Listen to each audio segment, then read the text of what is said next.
Hey, welcome to a Mormon Truth video.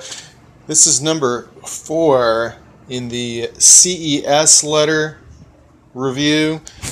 This subject is going to be about the plural relationships, plural marriage, polygamy, polyandry, the spiritual wife system. Jeremy doesn't mention the spiritual wife system, and that's a huge deal. The LDS apologists want to quarantine the concerns to, 34 to 40 women or so, instead of closer to 600 in the spiritual wife system. So they concede a little bit to try to focus an argument on something that doesn't look nearly as bad, even though it looks really bad. So first we're going to read what Jeremy's got to say here and take a look at some stuff in the Doctrine and Covenants, and we'll introduce a little bit about the spiritual wife system, because Joseph Smith did practice that, and it involved a lot more than 34 women. It was basically an enslavement and exploitation of a whole lot of girls. And anyway, here we go. So we're in the CES Letter, Polygamy and Polyandry. So here, this is Jeremy Rennell's concerns that he put together here for the CES director, which of course was never answered. All we have is a bunch of trash from fair Mormon, unfair Mormon, trying to discredit Jeremy. So we're going through factual information here. What were his concerns? These are more than concerns, because as we've shown in the previous things here, in the first 3, Joseph Smith is not passing an honesty test by a long shot. By a long shot. Okay, so here we go. One of the things that really disturbed Jeremy was finding out the real origins of polygamy, as he calls it, and how Joseph Smith really practiced it. Actually, Jeremy doesn't even get into the 10th of it. But what he gets into is enough to show that Joseph Smith was extremely dishonest and exploiting women. Okay, so Joseph Smith was married, according to Jeremy and other people, to at least 34 women. Alright? Actually, he wasn't married to them because he couldn't legally be married. Every state that he lived in, once he got going with any of this action, at least, for sure, had laws against polygamy. So he wasn't a polygamist, in my opinion. But he was an adulterer. A big-time adulterer. Polyandry. Of these 34 that Jeremy's talking about, and that we'll find in Todd Compton's book, Sacred Loneliness, which is something that people can research some of these issues in, to detail some of the things, some of the portions of these ladies' lives and experience with Joseph Smith. And I've read plenty of excerpts out of that. This was greatly disturbing to me when I first learned about these other women, especially that 11 of them, it says, were married women. Yes, they were married to other guys. So Jeremy's going to focus here on Orson Hyde, who was an apostle, and he was on a mission that Joseph Smith sent him on to dedicate the land of Israel to the return of the Jews, or to the establishment of the Jewish Zionist nation of Israel 100 years later, maybe. Okay, so during the time when Orson was out serving the Lord with all his heart, Joseph went after his wife and was successful in seducing her. And apparently they were in a relationship which the church calls marriage, as found on the church's website, Family Search. I think you'll find that Miranda Hyde is sealed to Joseph Smith. Now, how can that be? She's married to her husband, Orson. He's an apostle. He's faithfully carrying out his duty, and Joseph rips off his wife while he's gone. Okay, let's keep moving along here. Yeah, that doesn't quite work with any kind of so-called revelation we've seen from Joseph Smith either. He gives all these rules, but he breaks his own rules. It's ridiculous. Okay, her church historian Marvin Jensen and unofficial apologists at Fair Mormon do not dispute the polyandry. The church now admits the polyandry in the Gospel Topics essay. What we do find is that they like to use Brian Hales as their chief apologist, I think, in this matter. At least that's the way it looks to me. And basically Brian goes through and says, listen, you can't prove Joseph was getting physical with these girls that were married to other men. So we'll just give him the benefit of the doubt. If you don't have a if you don't have a paparazzi taking a picture of him in action with these girls, then you can't prove it. And we know he's just the Paul Bunyan folkloric figure that we've portrayed him to be. So the default is he's innocent, of course, of all things. What they don't talk about here, what Jeremy doesn't talk about, and what Brian Hales avoids, is the fact that, well, if Joseph Smith is sealed to these women, and they're sealed to him for eternity, then he's destroyed their families. Husband and wife, children, that's broken up. They weren't sealed to him, to their husbands. They didn't hear about this doctrine. So if God supposedly gave this doctrine to Joseph Smith, he stole these men's wives. And some of them were out on missions, serving the Lord, and they came back to find out that their wives have been stolen for all eternity. Nice. And I suppose their children too. So the husbands are going to have to go out and catch other girls and start all over again. And they may have been in love with their wife. The wife may have been in love with them, but Joseph Smith may have coerced them and said that, God revealed that you are to be one of my spiritual wives or whatever. And so for eternity, according to Mormon doctrine, these families are destroyed. Lovely.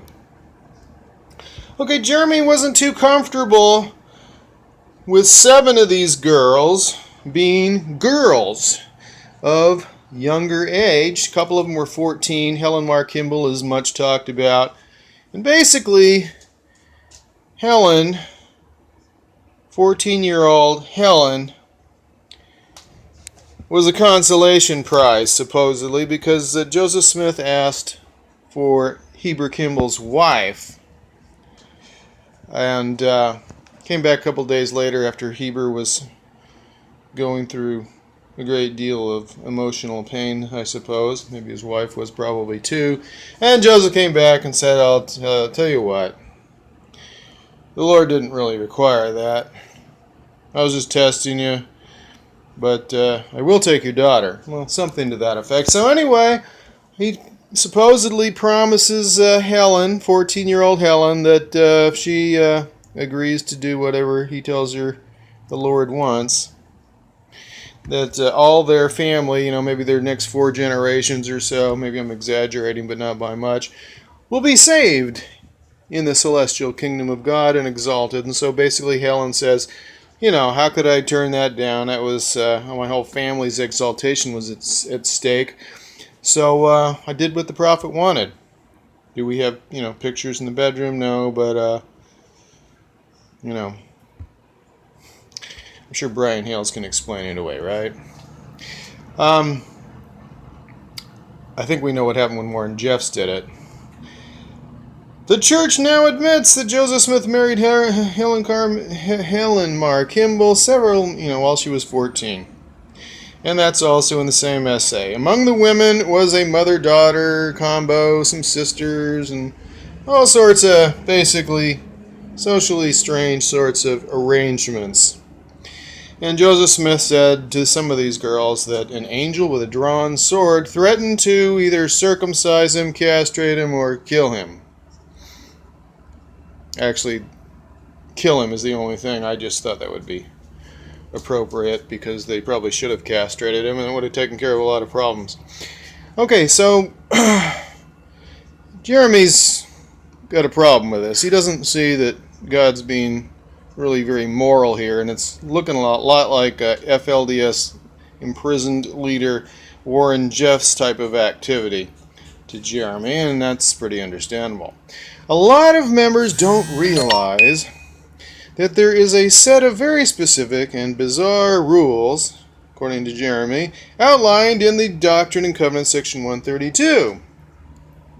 Still in LDS canon, despite the fact that President Hinckley stating that polygamy is not doctrinal. Well, actually, that's not what he said. Sorry, Jeremy. But he did say, because I've watched it, and he said, I don't think that it's doctrinal. So there's a difference. He said, I don't think that polygamy is doctrinal. That was in like Larry King Live or something. It was a national interview, and I've got that stuff on video, and basically Hinckley was doing his usual, trying to make Mormons look like everybody else that's Christian, and nothing abnormal, nothing unusual. Of course, if it's not doctrinal, I guess that means that all the prophets were adulterers that were practicing it, so Hinckley's not helping out much for people that actually have a brain and think things out. Okay. And we're going to take a look at section 132 because there is some stuff in there that's, it's worth looking at. The only form of polygamy permitted in 132, according to Jeremy, is if a virgin marries the guy who's going to be a polygamist. And yeah, it always says virgin. It always says virgin. And he mentions that the first wife's supposed to at least have the opportunity to say she agrees with it. And if she doesn't agree, he can still do whatever the hell he wants. Well, at least if he's Joseph Smith, because he holds the keys of the priesthood. I think on 50 Problems with the Mormon Church video that a Mormon informant did, that was one thing I disagreed with, because there they said basically Joseph Smith had to get permission, and he didn't have to, because he was exempted by having the keys of this power, as it says there. So he can do whatever he wants, and then she doesn't agree, then she's slated for destruction. Pretty much what he's saying here. Also, the new wife must be a virgin and,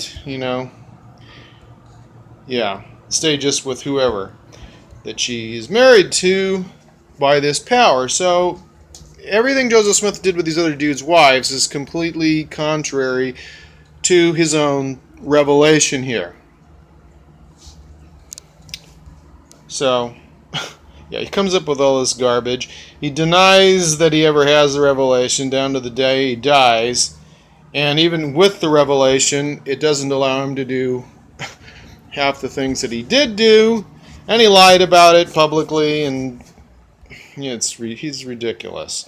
Section 132 is unequivocal on the point that polyandry is permitted only to multiply and replenish the earth and bear the souls of men. Well, okay, that's what he says. I'm not going to... It does mention that, that is... it mentions that as an intention.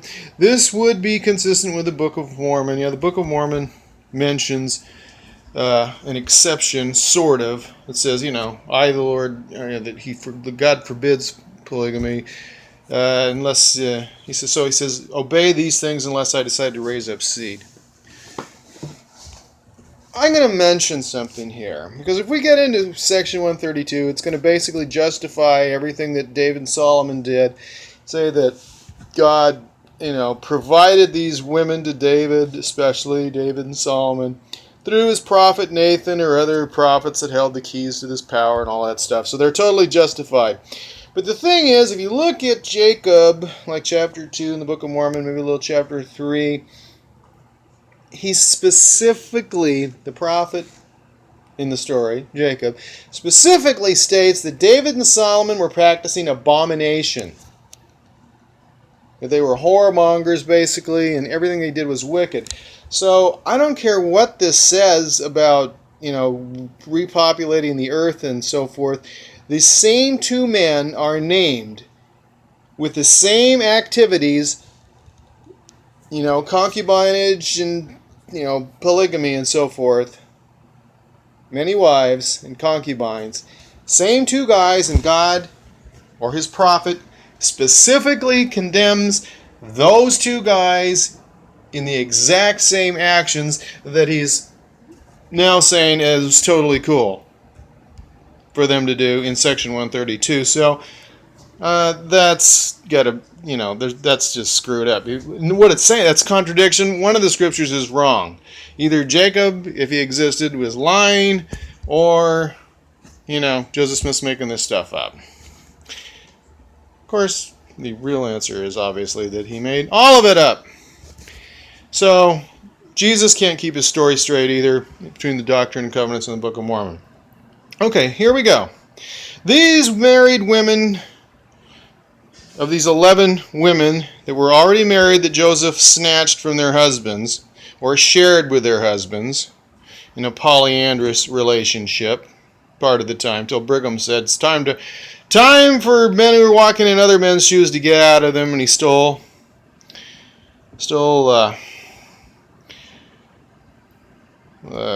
Jacob, I know his name anyway. What was his wife? Zena Huntington, whatever. Henry Jacobs. Brigham completed the stealing of his wife. The man was heartbroken. His family was destroyed. He was a ruined man. And that was the fruit of the gospel. All right, so Joseph Smith's polygamy, as Jeremy's calling it, included unions with teenagers as young as 14, unions without the knowledge or consent of Emma. He didn't have to ever consent, but we will see what it says. And no, he was sneaky. Unions without the knowledge or consent of the husband. He stole wives. A union with Apostle Orson Hyde's wife while he was on a mission. And should I also say, maybe he had a thing for stealing wives of Orson's. He went for Orson Pratt's wife. She told him, sit and spin, basically. Said, you take your blessings of Abraham, Isaac, and Jacob and peddle them somewhere else. I'm not interested. And what he had said to her, apparently, in the presence of John Bennett, too. So we have, maybe a couple testimonies on this. Was Sister Pratt, I have long looked upon you with extreme lust. Actually, he didn't say extreme lust. He said with favor. Anyway, God has revealed unto me that you are to be one of my spiritual wives. I hope you will not, repulse me or deny me. And I think he was ready for business right then, but she told him to hit the road. Him and Bennett, they could get the hell out. And he didn't have his way with Sister Pratt. And she testified of many things. And she said, this whole sealing thing is a bunch of baloney. She said he was preaching, the Hosea chapter 3 doctrine, wife for the night thing, consistently for quite a while. And then there were some women that were just saying, you know what, I'm not buying into that. And that's when he came up with this whole sealing doctrine garbage. So we'll get into that a little bit later. And when we notice, the Fanny Alger and the barn thumping was happening several years before he even claims to have seen Elijah, who gave him some kind of sealing power. When I say some kind, what I'm saying is there's zero mention of that having to do with, eternal marriage or anything of the sort. He was talking about turning the hearts of the children to the fathers, lest I smite the earth with a curse, and all that sort of a thing. So when Oliver Cowdery called that a dirty, nasty, filthy affair, sounds pretty accurate. Emma saw him, saw them doing the transaction in the barn, as she said. The transaction, that was pretty couth of her to say it that way. A union with a newlywed and pregnant woman, Zena Huntington, and that was Henry Jacobs' wife that Joseph Smith and borrowed and Brigham stole. I don't have many good feelings for Brigham. Threats that Joseph would be slain by an angel with a drawn sword were given, shared with Zena Huntington, Elmira Woodward Johnson, and Mary Leitner. So basically, he was using whatever forms of manipulation he could, using his stature there as, God's prophet And then going further and telling these women, that he was going to be killed by an angel if he didn't obey these commandments. And so what is he saying here?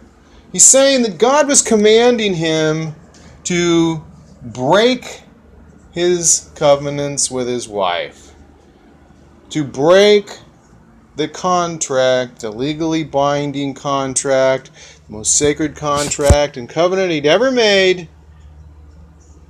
a monogamous marriage contract with Emma, his wife, wherein he would have promised to cleave unto her and none else, forsaking all others. So we're to believe that Jesus Christ said, "Who cares about your covenants? I want you to screw other women. Too bad for Emma. She shouldn't have trusted you. She knew you were a prophet and that I'm a lying God, have no integrity." I mean, isn't that what we're saying here? It really is. The apologists try to ignore these things, but God would have to have zero integrity, which he's already demonstrated pretty well in the Old Testament. But, we're supposed to believe in being honest, chaste, benevolent, true, all this kind of stuff. And Joseph Smith was none of those things. And obviously, his version of Jesus Christ isn't any better than he is if he's commanding him to violate the terms of the contract upon which Emma agreed to be his wife. So, Jeremy doesn't mention that, but I think that's worth mentioning. Promises of salvation, I already mentioned that. Yeah, that happened to more than just Helen Kimball. The guy was just conning all these girls. It's disgusting. Threats that Joseph would be slain. Threats of the loss of salvation. In other words, you'll be blessed if you spread your legs. Otherwise, you're going to hell. Dishonesty in public sermons. Yeah, he denied anything having to do with, being involved with other women publicly. And there's this famous speech, what a thing of it is to accuse a man of adultery. William Laws accused me of adultery, but it's all BS. I'm just as pure as I ever was. That's probably true. Just as pure as he ever was for a long time anyway. He wasn't very pure. Dishonesty in public sermons. 1835, The Doctrine and Covenants.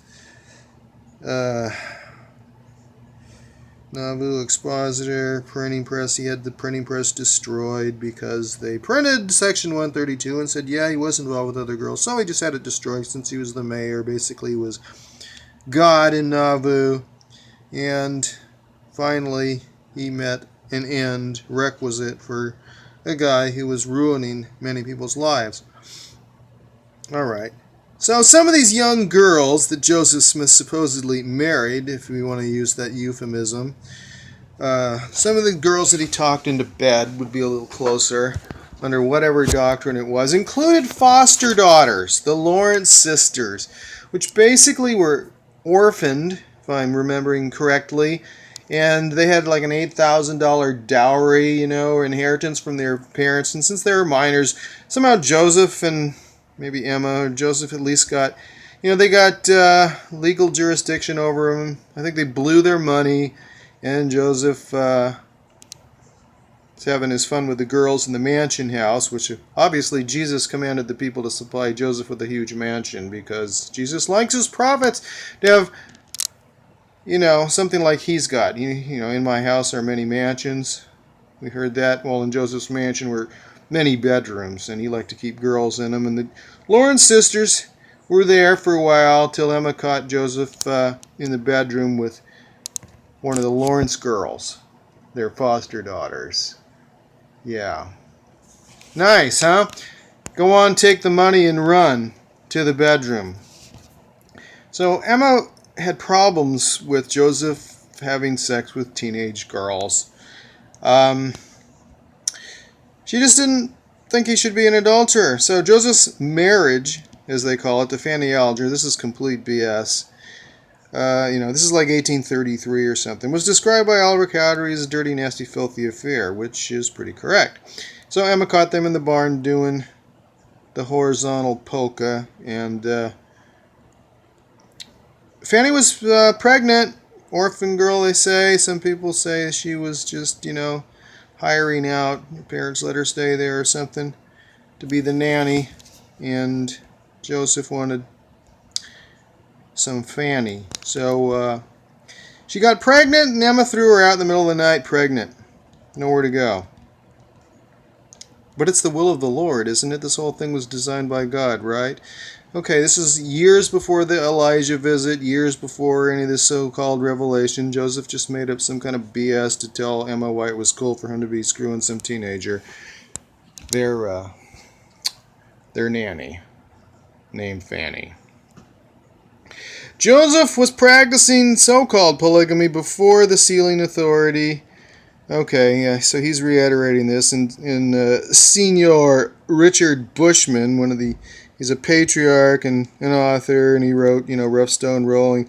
Tries to make it sound as, decent as he can for Joseph.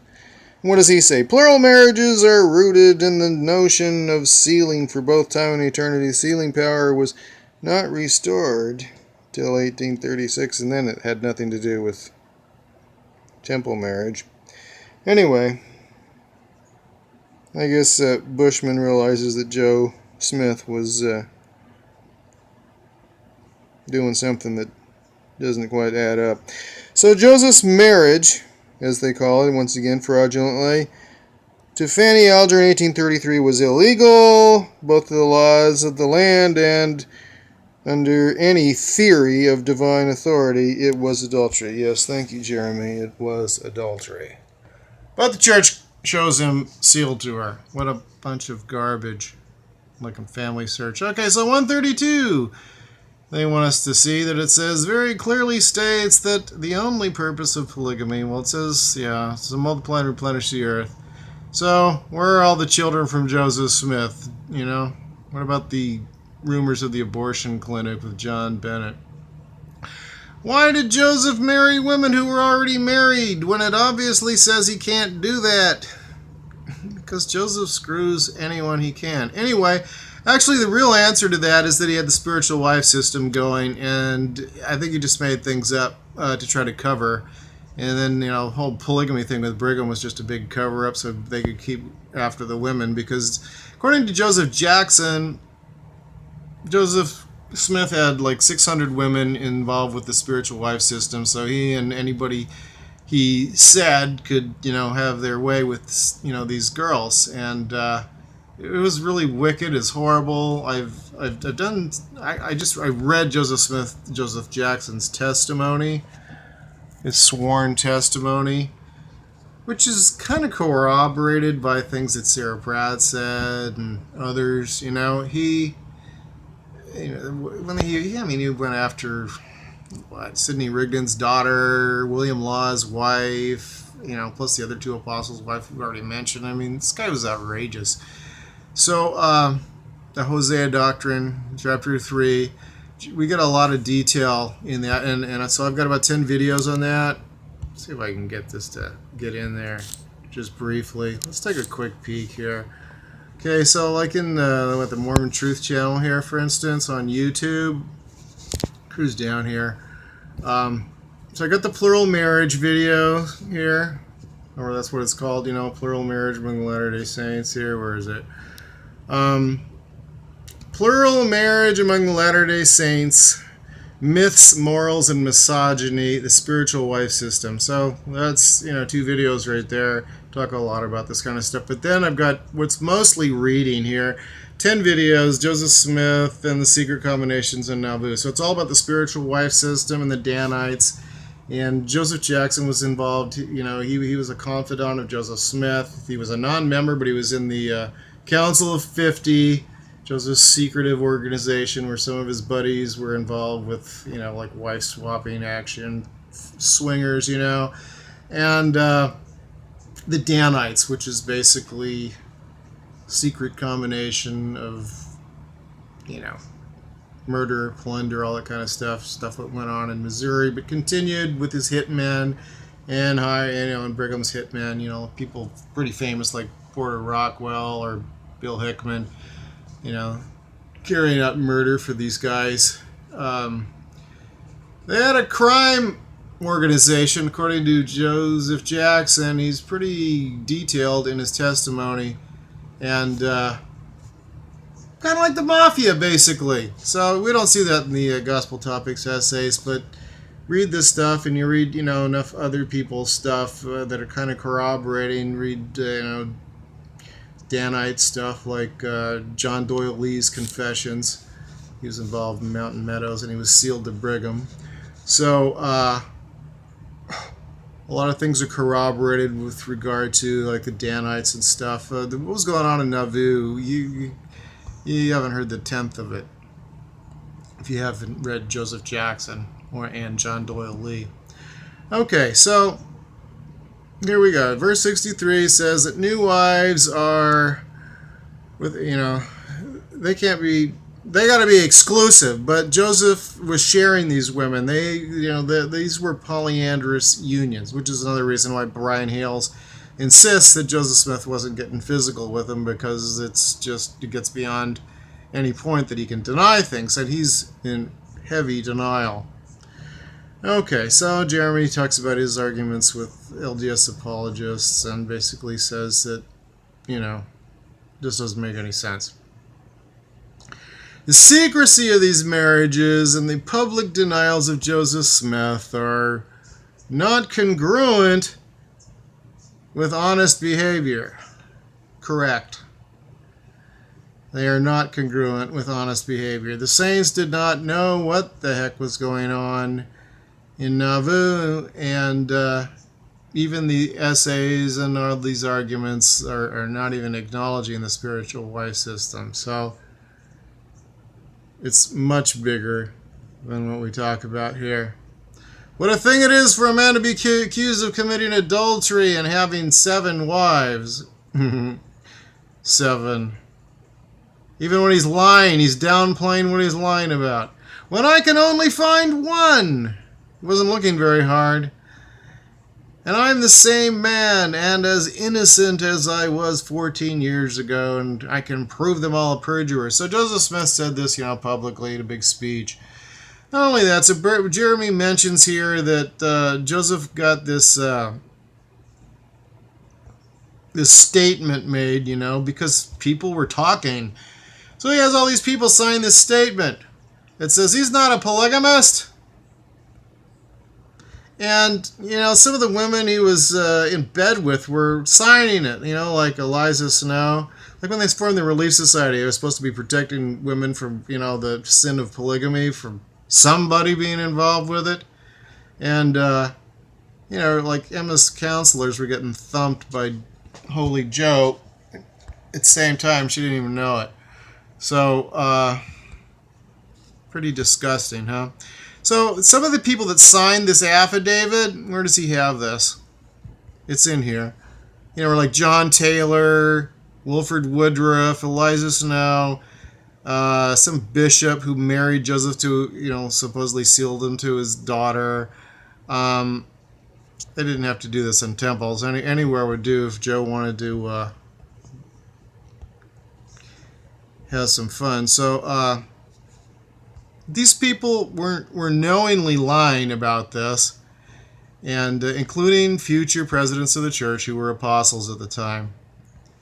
All right, now here it shows charts, comparing Joseph Smith to Warren Jeffs on, they should have put Kobe Bryant in here too. Anyway, except for he didn't claim a religion that I'm aware of, or Black Pete. Brigham Young didn't like him. He only had about, I don't know how many women. He talked him into bed and had his own little spiritual wife system going. I think they made him a 70 too. That's mentioned like in the blacks and the priesthood kind of apologetic stuff, I guess. 3 Mormons were talking about that subject. They probably avoided the Black Pete thing. Doesn't look too good. Quackoos like Black Pete too at BYU, I've heard. Or close to it. I don't know if they have explicit stuff. He was making out with my roommate for 2 hours. She said, one girl. Yeah, Bishop Whitney had personally married his daughter, Sarah Ann Whitney, to Joseph Smith as a plural wife a few months before they signed this affidavit lying about it publicly. So this is Joseph's MO. He'd just get a bunch of people in his secret combinations there, his spiritual wife system and Danites, to sign statements that said he was completely innocent. And, so he's got like 30 witnesses, except for many of them are liars.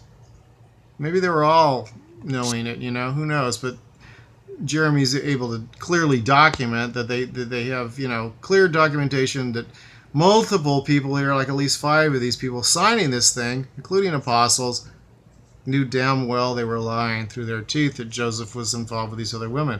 So if we read what Joseph Jackson says, what John Bennett says, and we don't just say, and William Law, and Jane Law, and Nancy Rigdon, and Sarah Pratt, we've been trained to say, oh, these were traitors and tyrants. They just were lying about Joseph Smith, these filthy apostates. David Whitmer, Oliver Cowdery, they all said he was a whoremonger. And all of them are just discredited. John Bennett was involved. He was in the spiritual wife system screwing around too, and he got busted, so he had to be X'd to save face for Joseph Smith. They had to say, oh, this guy's an adulterer. He was in the first presidency. Joseph meets friends, and they do him some favors. Next thing you know, they're like first presidency or something, or head of the Nauvoo Legion or whatever. That was kind of that way with John Bennett. And Joseph Jackson, he didn't ever join the church, but he was like in with Joe. And he was doing it to spy on him, basically, he said, and prove that he was what he is. Rigdon, he converts, and, he's got a bunch of people, so this looks like a business deal. He brings over a bunch of his converts, and next thing you know, he's like first counselor. So, getting in with Joe, you could wind up in a position of a lot of authority in a hurry. All right. So here's the Warren Jeffs comparison, and, here's mother-daughter combos, whatever you want. Joseph's got the examples here. Cousins, sisters, stepsisters, you name it. I might be exaggerating, but not by much there. So they're comparing him to Warren Jeffs. So if we get into section 132, that's pretty interesting. Also, it should be noted that Joseph Smith put something into the Doctrine and Covenants that basically said that polygamy was adultery, and that the church only, the total doctrine was all about monogamy. So that was in the Doctrine and Covenants until a long time after Brigham Young had been practicing openly polygamy. So it says inasmuch as these people have been plagued with the sin of polygamy and adultery, which is basically one and the same. It was essentially saying, we declare that one man can have one wife and one wife can have one husband, and that's all it is. Anything else is adultery. Unless somebody dies, they can't even remarry. So that was what was in the Doctrine and Covenants.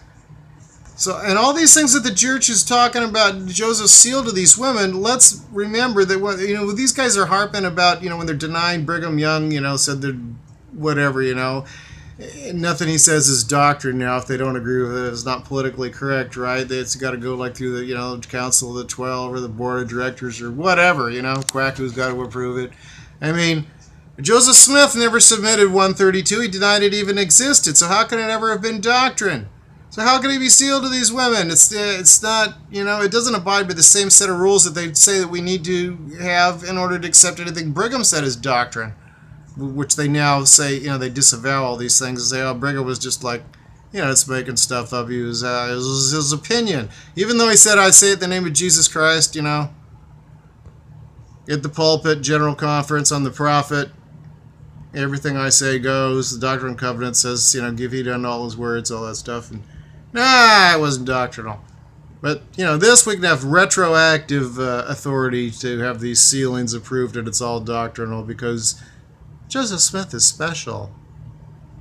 So there's all our liars, Eliza Snow, and everybody there.